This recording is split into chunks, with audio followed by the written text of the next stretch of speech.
2001. You was on that album, man. That verse you had on "What's the Difference," man, was crazy, man. And honestly, I actually like that album better than the Chronic. But if I'm not mistaken, that album was called the Chronic 2000 at first, right? What's the backstory behind that?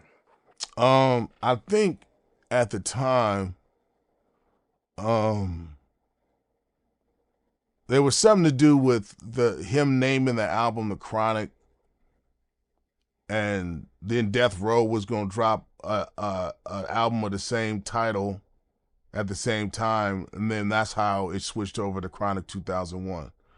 I think that's that. I think that if I remember correctly, that's what happened. Oh, okay, I see. So Suge Knight, he was trying to get to Dr. Dre, so he came out with an album called the Chronic 2000 to try to get to Dr. Dre, to try to get under his skin. That's the reason why he came out with that album. I got you. Yeah, yeah, yeah. So your album comes out, right? You sell like 200K the first week.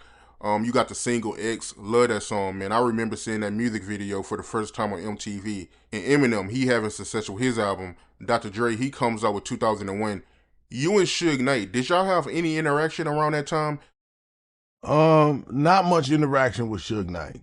Um, um, there was a time when all of that shit was so hot. You know what I'm saying? Like it was a different time in LA. You know, people was choosing sides. wasn't wasn't a great time. You know, so being caught up in that kind of stuff was kind of stuff we was trying to avoid, but it still happened anyway. You know what I'm saying? So, um, if you think about how much hatred was going on between both camps at the time, um, man, it was hard to decipher. You know what I'm saying? I always tell people don't get into no family business that ain't yours. Don't get into it.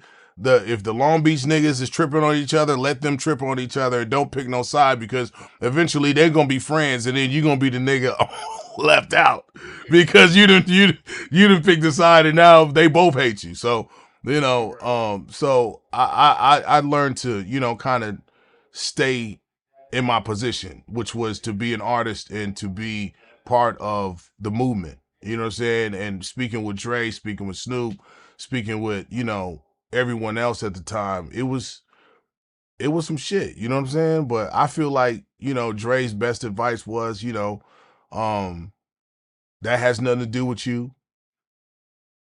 Stay on the path that you staying on, you know what I'm saying? Be your best artist you can be. And that's it. You know what I'm saying? The rest of that shit gonna go the course of where it needs to go. And it did. From me listening to you, it sounds like everything was coming from Suge Knight's side. Because, on Dr. Dre's side, you was doing your thing. Eminem, he was doing his thing.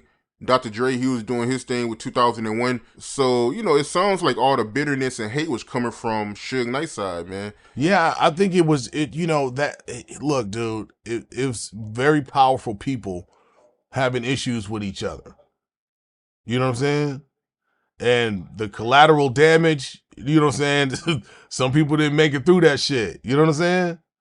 It was crazy. It was crazy, but I think, you know, for the most part, man, we was instructed to stay forward. You know what I'm saying? And you got to really come and get our attention to really get us to interact with that kind of shit. You know what I'm saying? Like we was on a mission.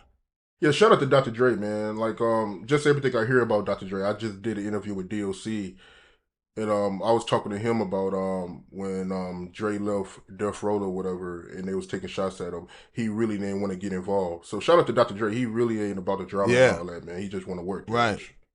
And that's the same thing that he passed his word to us, and so we abide by that, man, and stay, focused on what we need to focus on, which is the music, the people, the art.